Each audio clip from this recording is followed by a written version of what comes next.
Don't worry. It's just campaign rhetoric. It's not serious. It goes to the question of truthfulness. In other words, did Barack Obama say one thing privately to a foreign government and then say something entirely different to the voters of Ohio and Texas? And it appears that tonight that's exactly what he did. I will cut tens of billions of dollars in wasteful spending. That's why I've proposed an additional $1 billion in non-military assistance each year. That given how wonderfully our troops perform, if we place 30,000 more troops in there, then we would see an improvement in the security situation and we would see a reduction in the violence. We can send 15,000 more troops, 20,000 more troops, 30,000 more troops. I don't know any expert on the region or any military officer that I've spoken to privately that believes that that is going to make a substantial difference on the situation. A public option is still the president's preferred choice. So when you say a public option is now the president's preferred choice, has been and is his preferred choice. I'm not just saying that now. I'm saying okay. I said that repeatedly. The president has said that. Okay, so is the public option an essential part of health reform? I think the president answered that on Saturday. Actually, on Saturday, the president suggested the public option may no longer be his preferred or essential choice. All I'm saying is, though, that the public option, whether we have it or we don't have it, is not the entirety of health care reform. Earlier this summer, when the president didn't add that caveat. So, the public option is not your enemy, it is your friend, I believe. Addressing the American Medical Association in June, the president made it seem like a public option was not just his preference, it was essential. You will not see a dime of increased taxes, not one dime. The best idea, I think, is to raise the cap on the payroll tax. Your new tax plan is going to tax me more. My name is Randy Rathie. I'm from Ekalaka, Montana. And as you can see, I'm a proud NRA member.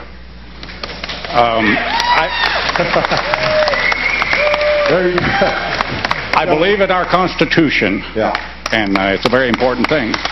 I also get my news from the cable networks because I don't like the spin that comes from them other places. Oh, you gotta be careful about them cable networks, though. That's okay. Go ahead. Go ahead with your question. Max Baucus, our senator, has been locked up in a dark room there for months now, trying to come up with some money to pay for these programs. Right. And we keep getting the bull. That's all we get is bull. You can't tell us how you're going to pay for this. You're saving here, you're saving over there, you're going to take a little money here, you're going to take a little money there, but you have no money. The only way you're going to get that money is to raise our taxes. You said you wouldn't. Max Baucus says he doesn't want to put a bill out that will, but that's the only way you can do that. You are absolutely right that I can't cover another 46 million people for free. And to be fair, it's not just Republicans hitting you. Democrat Ken Conrad, as you know, said, quote, "When I look at this budget, I see the debt doubling again." You keep saying that you've inherited a big fiscal mess. Do you worry, though, that your daughters, not to mention the next president, will be inheriting an even bigger fiscal mess? President Obama says his massive government takeover of health care will reduce the deficit, but our next guest says the numbers just don't add up, and that to cover the cost, the government will have to raise the prices on nearly everything you buy. Very common in most European countries, a value-added tax, a VAT, is a tax on everything you buy. Your personal income is down more than 3% since President Obama took office. There's a pinch going on right now, Bill, in my opinion, with the middle class. And it's related to, A, the fact that people's incomes are falling, and B, that story we talked about last week about all these fees and taxes and fines and penalties that are going on. Draw your own conclusions about government spending.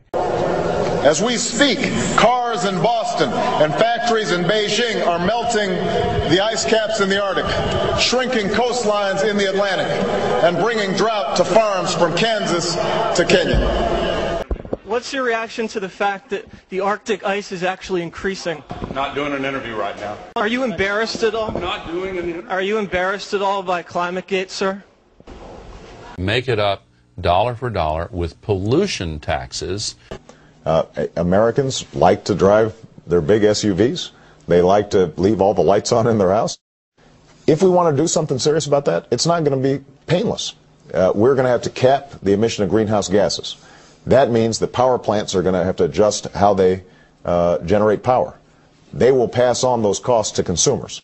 And I think it is important for us to send some price signals to change behavior. But a lot of us who can afford it are going to have to pay more per unit of electricity. Unconstitutionally, it is a road to disaster for us as a nation. It's a road to our financial disaster if we don't read the Constitution once in a while. So, John, why do you want to sue Al Gore?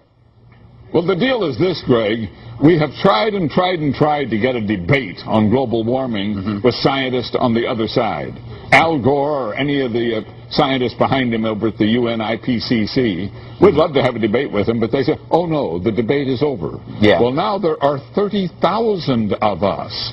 We have 30,000 scientists, 9,000 PhDs, who have signed up to debunk global warming. And they still won't listen to us.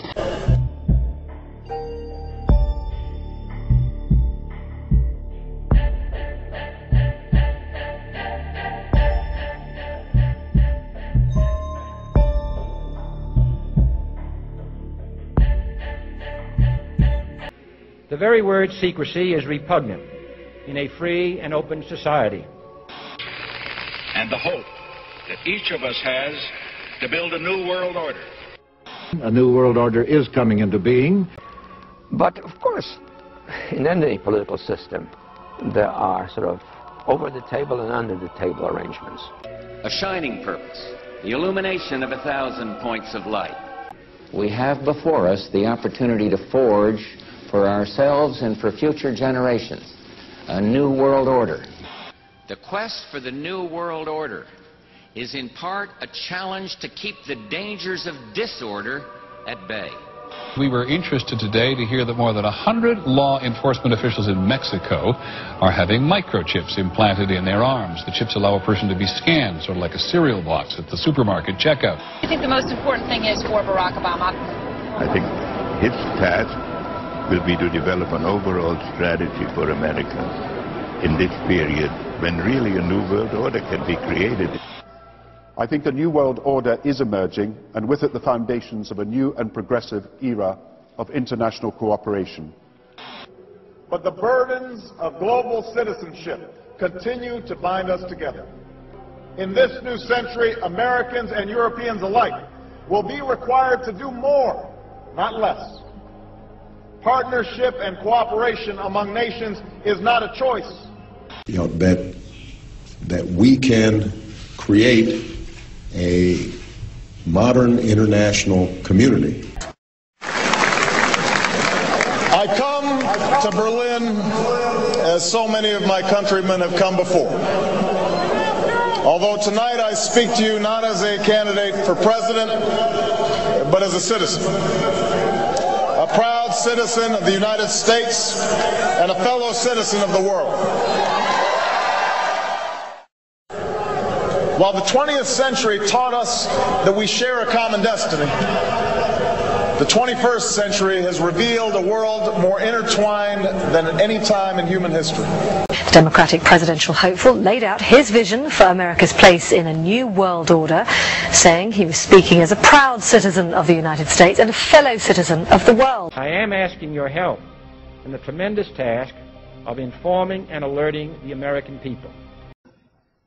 I'll make our government open and transparent so that anyone can ensure that our business is the people's business. Justice Louis Brandeis once said, "Sunlight is the greatest disinfectant." And as president, I'm going to make it impossible for congressmen or lobbyists to slip pork barrel projects or corporate welfare into laws when no one's looking, because when I'm president, meetings where laws are written will be more open to the public, no more secrecy. That's a commitment I make to you as president. And look at how this bill was written. Can you say it was done openly? With transparency and accountability? Without backroom deals and struck behind closed doors? Hidden from the people? Hell no, you can't! And when there's a bill that ends up on my desk as president, you, the public, will have 5 days to look online and find out what's in it before I sign it. So that you know what your government's doing.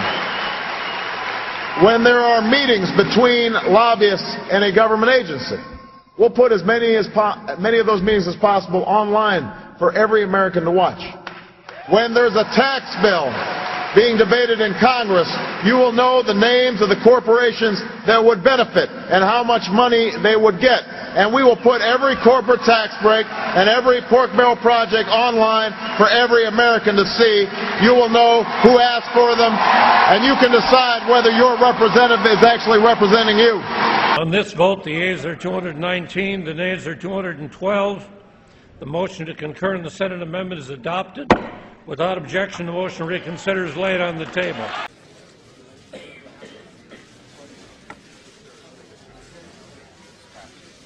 We are done. I'm the only major candidate who opposed this war from the beginning. And as president, I will end it.